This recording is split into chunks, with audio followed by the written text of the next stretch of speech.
Hello and welcome to another edition of Lab Rats. My name is Andy Walker. I'm Sean Carruthers. And this is a show where we demystify technology in your living room, in your bedroom, well, okay, in your living room at least, in your den, in your office, and places like that. Yeah, some of the technology might be in the bedroom, who knows? Who knows? Well, we watch TV in the bedroom. We do. There you go.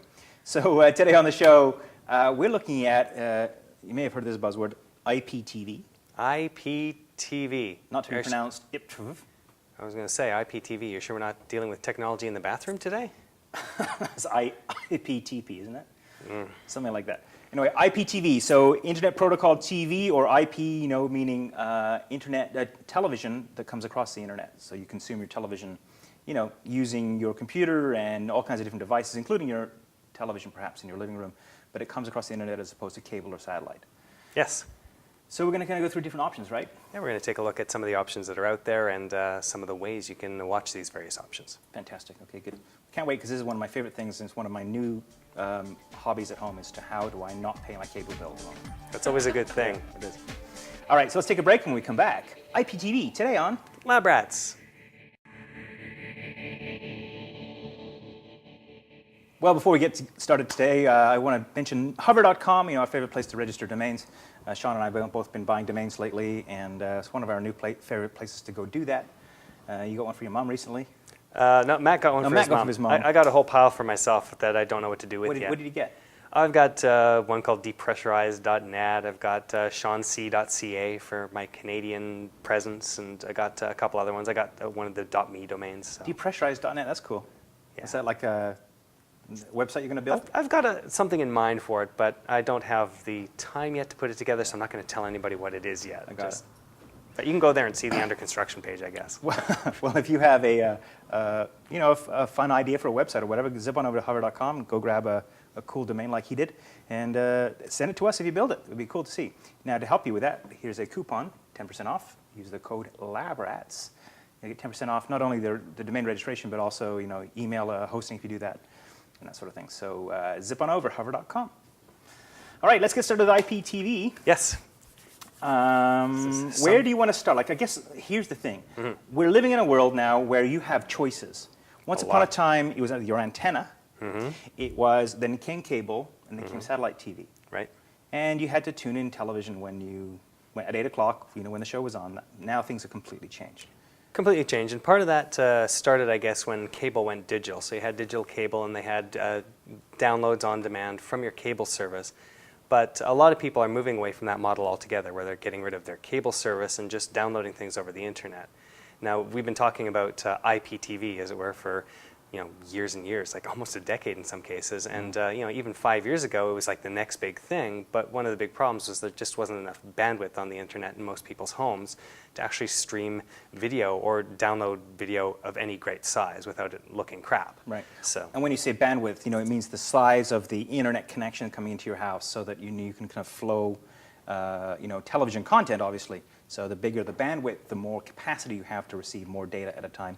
And when it comes to television, especially high-definition television, you need a very big pipe to get that into your house. Yeah, with the older connections back in the day, with the smaller pipes that couldn't squeeze as much information through them, then what you'd get was really bad picture quality, lots of dropouts, it would stutter, it would freeze, it would stop. It's just not a very good experience for television at all. Right. So, but now that's changed, because everyone has high capacity broadband coming into their house, so they can actually start to see these things in high def as they happen now, potentially. Very good. So can we dispense with cable and satellite? Can we do that? Is that possible? Maybe. Maybe. Right. So there's a lot of content out there from all of the networks, so like CBS, NBC, ABC, CBC in Canada. A lot of that content is being made available for download through places like iTunes or directly from the website. So theoretically, a lot of the shows that you're watching already on television using your cable box, you can get in an alternate way. Yes.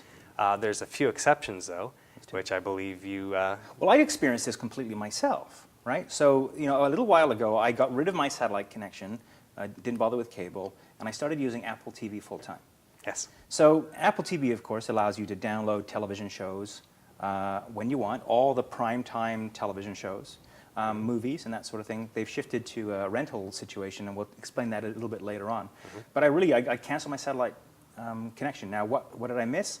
I'm missing live news, but I get that on the internet anyway. I get it through Twitter. I get it, I go to CNN.com or CBC.ca here in Canada, and and then the other piece, which doesn't really matter to me, but matters to Matt, is sports, live sports. Right. Again, if you're doing this over using a download model where you're downloading an episode of your favorite TV series, obviously you're doing that after the fact, not right as it's happening, and the Apple TV isn't really good at sports. But there is live streaming sports on the net now in fairly high quality, Matt says. You can actually watch these things from wherever you are. NBA, live. NFL, MLB, NHL. MLB, NHL. So those are the North American sports, mind you. How about lacrosse? Sorry, buddy. No. How about ice skating? Not that I know of. There's no iceskating.com. But I'm not a fan, so it could be out there. But I have to say that when I watched the Olympics this year out of Vancouver, I watched CTV Olympics.ca, which is a local national broadcaster here in Canada, and watched all of that content live on the internet. So there really is increasingly... Fire truck. Oh, fire truck! I thought he was scoffing at my choices of Olympic watching. But anyway, That too. So for the sports fans out there, there is content now. It's $150, $200 a year, I think it is, right, for subscription to one of those different leagues. So you're starting to add the price up if you want to be a big sports fan. Cable and satellite is probably a cheaper way to get your sports fix. Maybe yes, maybe no, because if you're paying for cable, chances are you're paying about $60 a month for a basic package or basic with a few extra channels, right? You're right. So if you add that up over the course of a year and then subtract your sports networks from that, you might be about even up if that's all you really, really care about, the stuff that's not available for free through sites like Hulu, which we'll talk about in a second as well. Good. Well, let's go through the key places where you can get your IPTV. Before we get to that, I want to talk about pros and cons before anybody commits completely to this. So the pros of IPTV. So one of the pros is you can stop paying your cable bill potentially, or your satellite bill. So $60 to $100 a month. Yeah, I mean, some people are paying upward of $150 if they got all the premium channels. So that can be a really costly habit. Right. And I guess the other thing is that you can watch it when you want, right? You can watch it when you You want. have to wait for 8 p.m. for a show to show up. Yeah, with some exceptions, and there's we'll get into that in the cons. Oh yeah, okay, in the cons. Okay, good. Okay, so those are the pros. Now, bear in mind too, if you're not going to dispense with your cable bill, you're going to have to pay for some content through Apple TV and some of the other processes. Right. But we might be able to show you how to save a couple dollars there. So let's talk about the cons. Okay, well, one of the cons is that if you're, say, waiting for the brand new episode of Lost, well, not anymore, but Mad Men, for example, it's not going to appear immediately as it happens Right. when it's being broadcast. So you may have to wait upwards of a day to get it on iTunes or through one of these other services. So there's a 24-hour, 12-hour, 24-hour delay. Yeah, there's a bit of a delay. So as everyone's talking about the episode from last night, first thing in the morning, you'll be sitting there going, don't tell me, no spoilers, no spoilers. Yeah. So that's one of the downsides. Yeah. Another one of the downsides, as you pointed out, it can start to add up if you're paying for subscription models through Hulu, through NFL, through Apple TV. Netflix, through all these other services that are out there. Yeah, so you may end up, in fact, I think I'd probably pay more now for the IPTV experience, but I like it better because it's all customized to me. So you can make it work, so it's an even a net zero loss, but I do think it could cost you more if you're not careful. The other thing, of course, is you have to deal with more bandwidth. So like I have a 50 megabit connection in my house, and the 50 megabit connection costs me $100 a month. Right. Now, sometimes I go over my bandwidth cap. It's a problem. And so I'll pay bills of $125, $150 if I have a particularly heavy month where I'm downloading tons and tons of HD content. Right. And then you have to worry about throttling as well. Some of the networks are throttling video content. They're slowing it down so you don't get it as effectively. Yeah, I think both of these are very important points, especially if you're on a light connection, for example. So if you're on a cable light connection somewhere and you only have 20 gigabytes per month and you get one of these devices and start streaming content, streaming, well, you could go over that in a few days, and then when you get your bill, you could be in for a real shock. Yeah. So you may want to upgrade to the next plan. Just make sure that you have enough bandwidth to deal with this in the first place. Right, So- got it. Okay, good. Let's get into the toys, because I think that's probably the funnest part of IPTV is, wow, I can get content on the internet straight to my TV. So I guess the first toy is your computer. So you can stream all of this stuff directly to your web browser. With a site like Hulu.com, you can actually look at everything inside the web browser if you want.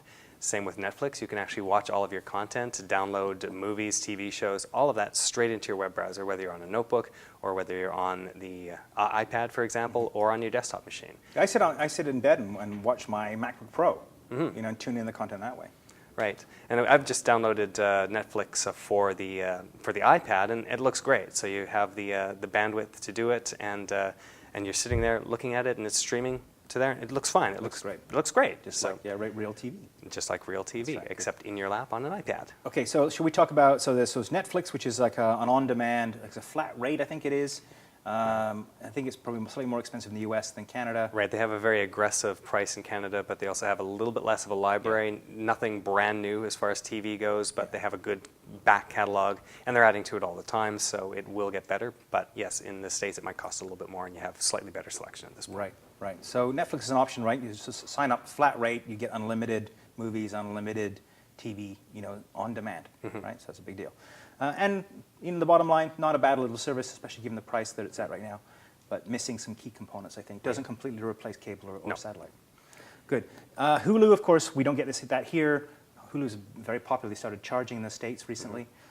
Let's see, what happens there. Maybe eventually they're going to roll that out and it'll be international. Yeah, it was started by NBC, I believe, and then it rolled out to a number of different networks who are putting their newish content onto this service for download and, putting a few ads in there for paying for the thing as well. And we shouldn't forget, too, if you go to NBC.com, CBS.com, those guys will offer some of their back catalog of some of their shows actually for free. So that's worth having a look at. And again, some of this is geo-locked as well. So if you're in Canada, you can go to Hulu.com or the sites that use Hulu, but they may not stream it across the border. Right. Same if you're in Australia or anywhere UK, else outside the US. So a lot of this is very US-centric at this point. We watch across the board with great envy over IPTV because it's much more evolved in the States than it is, of course, outside of the States. Also, we should mention Amazon. Amazon's got an entire movie library now. Movie and TV shows as well. So a lot of that stuff you can stream right from Amazon. Right. Pay-as-you-go kind of thing, very similar to Apple TV model. Right. You can get it through your TiVo, I believe, in the States anyway. Possibly. I haven't seen the TiVo, unfortunately. But TiVo, of course, being a personal video recorder, which you can record off a cable and satellite, but they do have these IPTV services built in, so you can see that as well. So let's talk real quick about Apple TV. I think this is kind of the leader in this space right now. Right. We need to talk a bit about what this device does. And So this is the previous generation of the Apple TV. Has a hard drive built into it, has a little bit of memory. It's basically a little Mac mini computer, minus all the stuff that makes it a computer. It's just strictly designed for, well, not this one right here, because this is the previous generation. Right. These are the ones I have at home. This is the one that you have, and it has all of the stuff on the back for connecting it to your TV. But the people that got this really, really loved it. Not a lot of people got it, though, and that's part of the problem with it. It is a bit expensive, about $200+ for this, depending on which size hard drive you got. And then the per episode money, like the movies are either rentals, $4 or $5 a pop, and TV shows are $2 or $3 a pop. Right, you can do that through iTunes on your computer. This used a syncing model initially where you bought them on your computer and transferred them over. Then they made it so that you can buy them directly on this device as well. But they've dispensed with that now. They dispensed with that. Steve Jobs got up in front of everyone and said, it was good, but not a lot of people liked it, so we decided to rethink it. So they actually introduced the new version, which is a quarter of the size, less than a quarter of the size. It's comically small compared to the old model of it.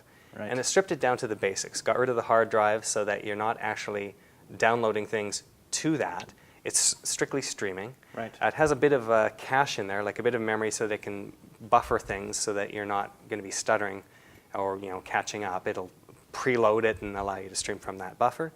On the back, it has an HDMI port, an optical port for connecting your audio, and an Ethernet port. Does connect via Wi-Fi as the previous one did, so you can run it wirelessly on your home network. But it does eliminate, if you see the old generation, it had some old style analog and component connectors for your TV, which, I guess, I don't know if not a lot of people were using them or they just wanted to compress it down, so got rid of it. Everyone's moving to HDMI on the TV anyhow, so I guess that's one way to get it really small. Very good. So there you go, the new Apple TV. We'll swap it over on the input menu. It's roughly the same experience as before, except now you don't have the ability to store things on the hard drive. So flip to the menu system here. You'll see it looks pretty much exactly the same. One note we'll make for our Canadian viewers is this series right here, this column that says TV shows, that doesn't exist in the Canadian store at this point. So if you are in the US, you'll have that. In Canada, not so much. So you have your movies, your TV shows. You do have your internet, so you have the ability to run Netflix on here as well. YouTube, podcasts, as before, mobile me content from your account, Flickr, and it does have radio as well.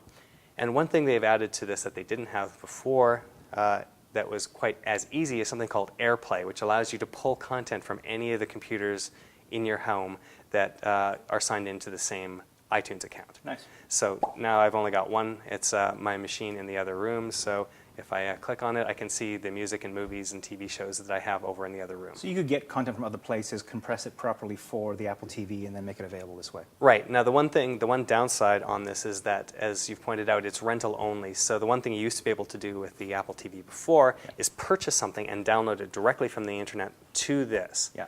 And you can't do that anymore with this because there's nowhere for it to go. Right. There's no hard drive to put on it. So, or to put it on. So what you do instead is you go over to your iTunes on one of your other machines, which we have there, purchase it from there. So TV or movies, you can purchase there and leave them there. I got it. Okay, good. Now, if you don't want to go the Apple TV route, there's also a product called Roku. Right. Can So you talk about that real quickly? yes, we do have one of their new products. They are not, obviously Apple TV is not the only solution here. Roku uses a more channel-based method of dealing with this, and we'll switch the input here so that we can see what's going on here. And the Roku, they said, it uses channels, and each of these channels is like a little app. So you've got, say, Amazon, you've got Netflix, you've got MLB TV, you've got things like Facebook, Pandora, even third-party content providers like Revision 3 or Twit, people that aren't the major networks but are IPTV solely. Mm-hmm. And you can add more of this, more channels to this. This is not it. You can actually go back into the channel store and see all of the various things that are on here and add them too. Same sort of content. The interface isn't quite as nice as on the Apple TV, as you can see. Right. It's very functional, but if you're looking for the very shiny, candy-coated thing, it's not quite the same. Mm-hmm. But affordable, though, no? It's very affordable. Yeah. Both of these are $99 in the States. The Roku actually has several models going down. If you don't want 11N networking, you can drop down to a lower model and go down as low as $59.99. Okay. So there is a lower price points available for you. So. Great. Okay, bottom line on this, IPTV ready for the mainstream? IPTV is ready for the mainstream, I think, but we've said that before, and it hasn't quite got there yet. I don't think it's there yet. I think it's for geek. I think it's for the geek community. I think people who love to tinker, who love the gadgets, who want to play with this, and it's kind of exciting. But for my mom, she wants a remote control, and she wants to change the channel. Yeah. For the time being. If you like surfing, it's definitely not for you. You're not going to have the same joy of discovering something you've never seen before by flipping channels here. Potentially, you have to kind of know what you're looking for or sort through a lot of stuff and spend a lot more time doing that. But on the other hand, if you think about your dad, back in the day, he probably had his regular VCR, and then the PVR came along, and he was probably like, Actually, it's true. My folks are big PVR users. Yeah. So once, like I said, 4 years ago, that was like, oh, that was out of the realm of what's a PVR? Mm-hmm. Now they're mainstream users. I think we're 2 or 3 years away from this being mainstream. I think so. As soon as all of the content is available, like for example, on the Apple TV, right now for the TV side, not all the networks are on here. For the Roku, there's not as much variety, I think, from some places. I mean, it's a bit of a mixed bag depending on which device you get. Once it spreads out and all the devices have all of the content, or a great bit more of the content, then I think it'll be a no-brainer. People will just basically use this as a PVR instead. Get rid of the PVR and use this for streaming everything from the net. Very good. Okay, good. So, thanks so much. All right, so let's take a break, and when we come back, we've got picture time, of course, and our clip of the week.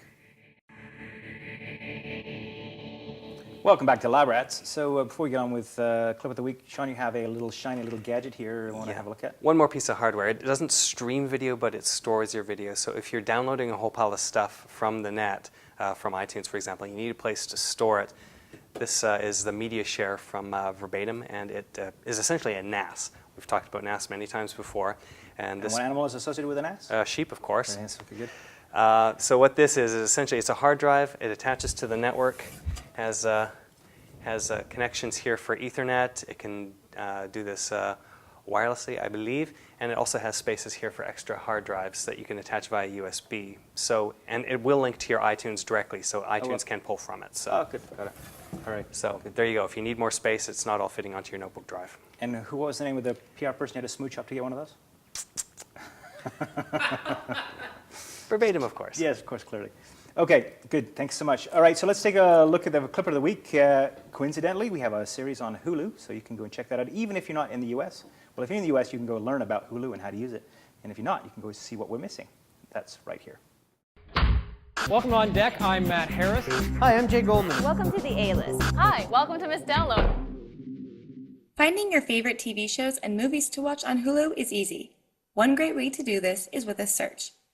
Enter in what you're looking for here. I missed the latest episode of The Office, so I'll type that in here. You'll see Hulu recommending items that may match what I'm looking for. Here's an option for The Office, and I can choose to go to that show's own page or just watch the latest episode. There are also options for various seasons available on Hulu. I'll go to the show's page. So if I just press play here, Hulu will automatically start playing the latest episode of The Office. All right, well, if you want to see the entire series, 10-part series, they're on hulu.com. Go to butterscotch.com, click on that tutorial series, the tab, and you'll see that. And it'll be fabulous, and you'll enjoy it thoroughly, clearly. All right, now time for picture time. We have pictures, and speaking of pictures, we have pictures from other parts of the world. And we should mention as well that we talked about a couple things that are available in Canada and the U.S., but there's things available elsewhere. As Matt points out, BBC has the iPlayer, which makes things available 24 hours later in the U.K., and other countries will have these as well. So we're talking about a few of the examples that we use, but check your local listings because there are probably services in your country if you're outside What's in of the box? North America. ITV. ITV? ITV does the same thing, yeah. So they have an ITV player Yep. or something There like you that? go. Okay, yeah. Actually, we should mention, right, it's reasonable. Things that can be a little bit backward here in Canada. So we recognize, the UK is way ahead of us. Europe's way ahead of us in some cases, and Australia's got their own cool stuff going on. So, we tend to be a little inwardly looking here, but we recognize out there you guys have some cool stuff. In fact, if you wanted to tell us what's going on in your country around IPTV, let us know. Drop us an email, and we'll mention it in a future show. Yeah, and part of the problem really is rights management for the content owners. So a lot of them won't make it available across borders anyway. So a lot of it is geo-locked. So even if we wanted to see it here, we couldn't. So. We couldn't, that's true. And vice versa. Got it. All right. So as I said, we have a photograph in this case from Beijing, China, and I'd love to know what IPTV they have there. So this one is from Boyang. I hope I'm pronouncing that right. Who's in Beijing. And he wanted to show us gifts here that he received. An nice. iPad, and it looks like one of the new iPods. Oh, yeah, this is like the iPod. The iPod Nano, the new version, which is essentially a wristwatch without a strap in a lot of cases. That's great. There we go. And So he got this, was it a birthday present or something? I believe so, yes. Oh, okay.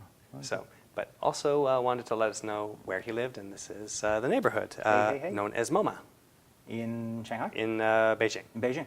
Beijing. So there you go. Thank you for sending that along. Awesome. They have like I wonder if they have like Roku for China. Possibly. All the different content we would never see here in many cases, Be interesting to see. Of course. Let us know.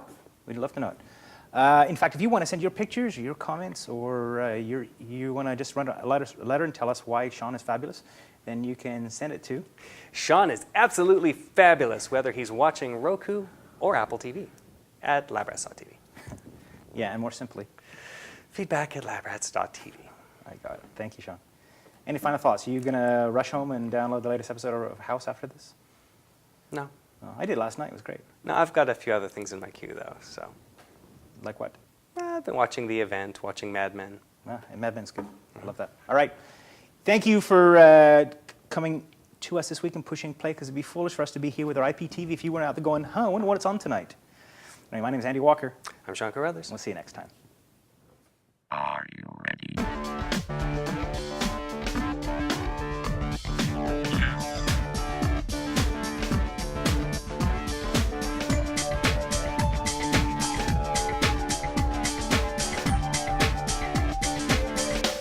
Try this at home.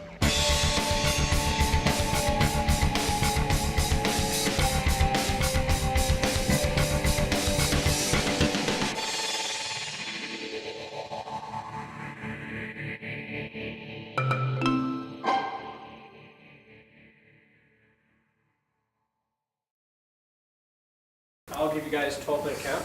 Try to keep this one tight as possible, only because I don't want to go long, be a long edit, because I have to do it for Monday. So don't rush through this stuff, but if you find you're kind of going wandering or telling stupid stories, just get back to the content. Who says they're stupid? If you're wandering and telling marvelous stories that are taking 4 minutes, just get back to the content.